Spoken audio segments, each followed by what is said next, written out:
नमस्कार विद्यार्थियों। आज हम पढ़ने जा रहे हैं क्षितिज पाठ संख्या 17, जो एक कविता है। बच्चे काम पर जा रहे हैं। इसके कवि है राजेश जोशी।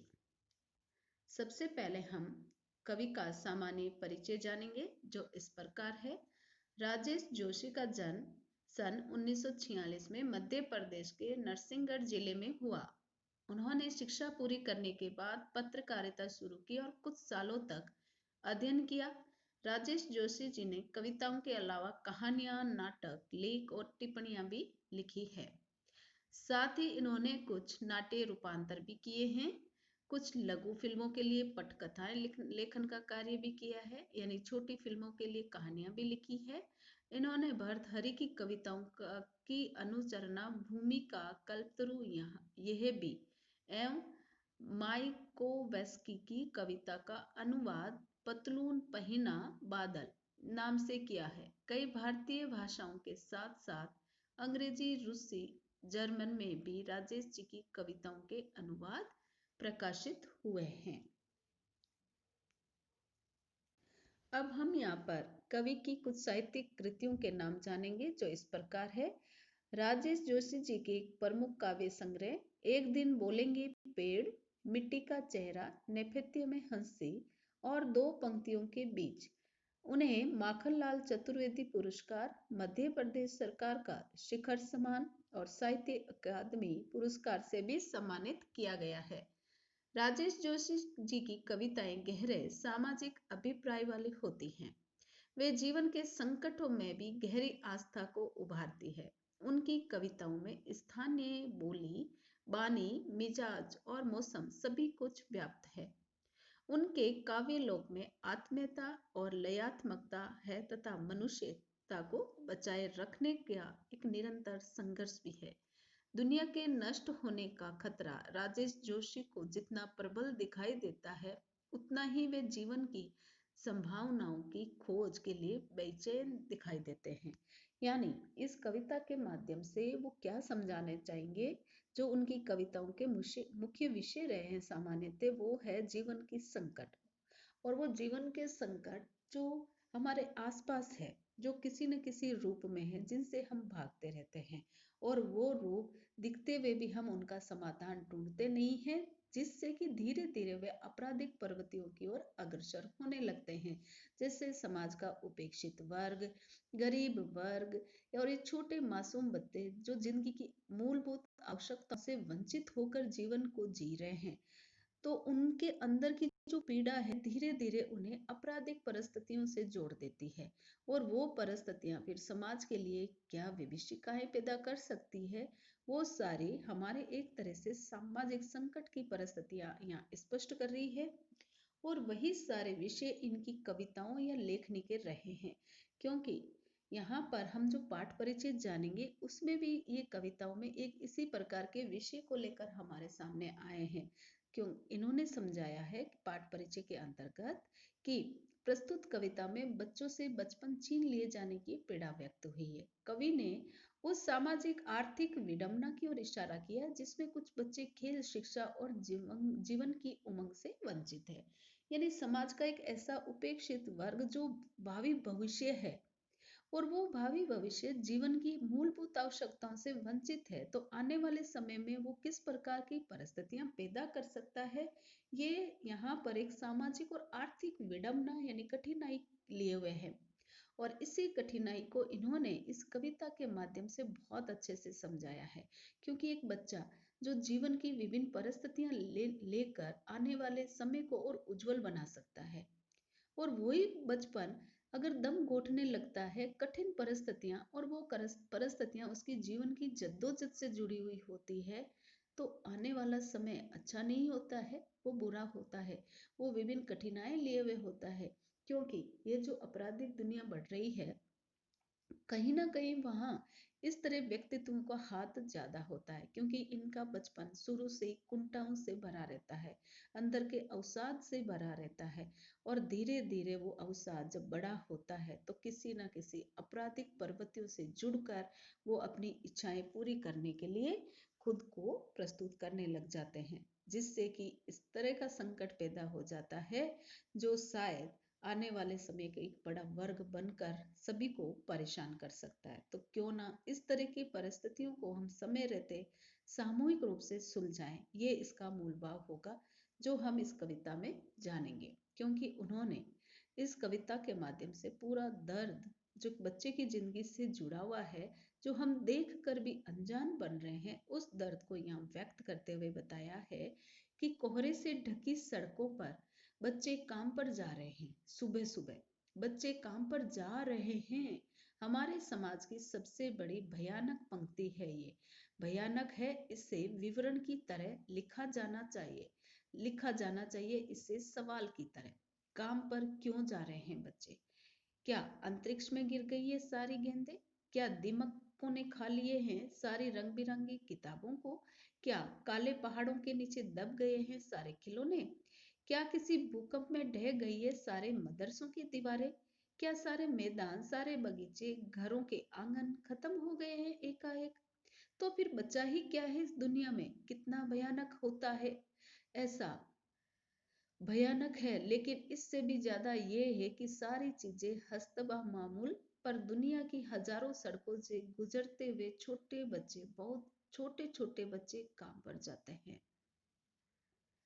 अब हम इसके भावार्थ के साथ में इसकी गहराई को जानने का प्रयास करेंगे, जिसमें लेखक ने बताया है कि सर्दी का मौसम है, सुबह का वातावरण है और सब अंदर घर में दुबके हुए बैठे हुए हैं, लेकिन हमारे जो भावी भविष्य हैं, छोटे छोटे बच्चे जो मजदूरी करते हैं, उनके लिए पेट पालना जरूरी है। तो उनके लिए क्या ठंड है, क्या गर्मी है, न उनके पास पर्याप्त सुविधाएं हैं और न ही कोई साधन है। उन्हें तो बाहर निकलना ही पड़ेगा। इसलिए वो बच्चे सुबह होते ही सड़कों पर निकल जाते हैं अपने जीवन को ढोने के लिए। सुबह सुबह कोहरे से भरी हुई सड़कों पर बच्चे काम पर जा रहे हैं। हमारे समाज में सबसे भयानक पंक्ति है। लेखक ने कवि ने समझाया है कि ये जो परिस्थितियां हैं, बच्चों के काम पर जाना, ये सबसे बड़ी भयानक पंक्ति है, सबसे खराब पंक्ति है। और ये भयानक है, इसलिए इसे विवरण की तरह नहीं, सवाल की तरह लिखा जाना चाहिए। और विवरण से तो मतलब क्या है कि किसी बात को बहुत लंबा चौड़ा बढ़ा चढ़ाकर लिख दोगे तो उतना पढ़ने के लिए किसी के पास समय नहीं है।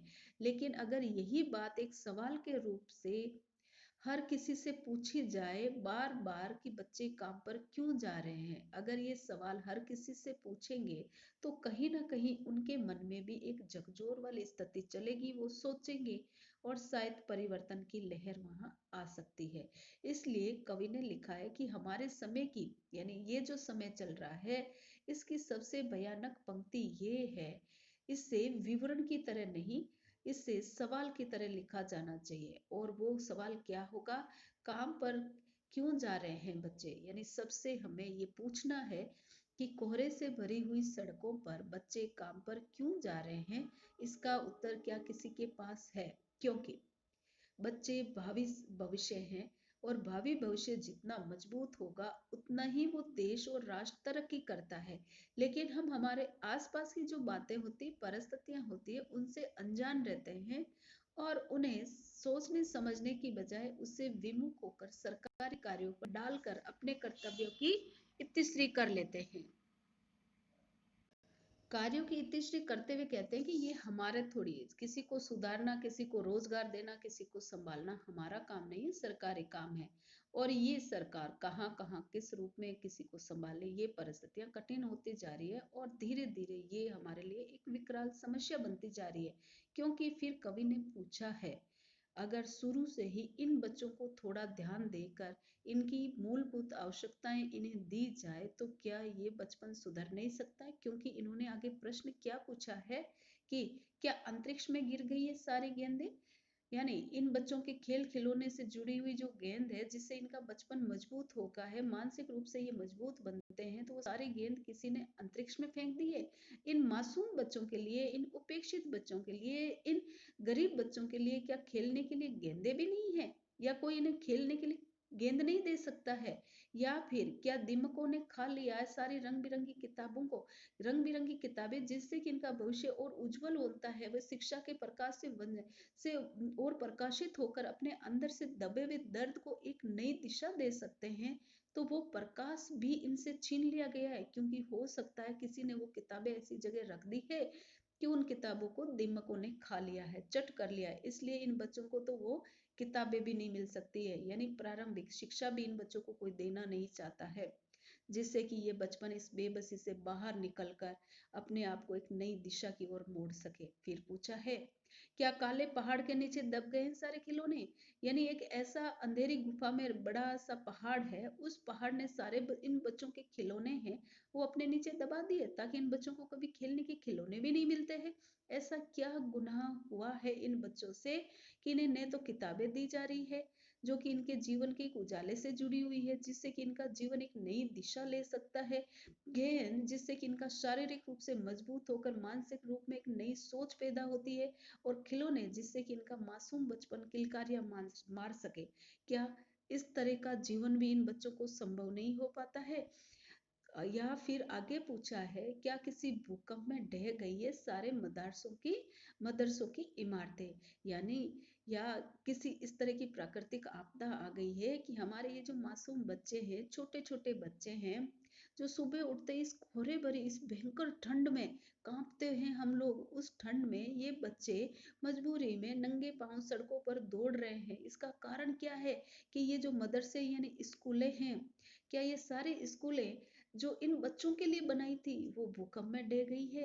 इनके लिए अब कोई स्कूल भी नहीं बची है कि इन्हें भी कोई संभाल सके, इन्हें भी जीवन की दिशा देने के लिए अपने विद्यालय में आश्रय दे सके, बुला सके, और इनका जीवन भी सुरक्षित बना सके? क्या ऐसी परिस्थितियां भी नहीं है इनके लिए? ये सारे प्रश्न कवि ने हमसे पूछे हैं। और आगे जो सबसे बड़ा प्रश्न है, जो आज जिससे हर एक बच्चा विमुख होता जा रहा है, वो प्रश्न है, क्या सारे मैदान, बगीचे, घरों के आंगन खत्म हो गए एकाएक?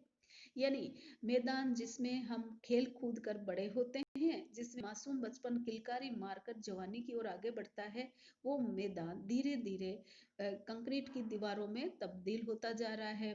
बगीचे जिसमें मासूम बचपन शैतानियां करते हुए अपने जीवन को जिया करते थे, वह बगीचे भी कहीं ना कहीं पहुनों की गिरफ्त में आ चुके हैं, और वहां पर बड़े बड़े फैक्ट्री भवन बन चुके हैं। घरों के आंगन सीमित होकर मॉल संस्कृति या फिर फ्लैट संस्कृति में तब्दील हो गए हैं।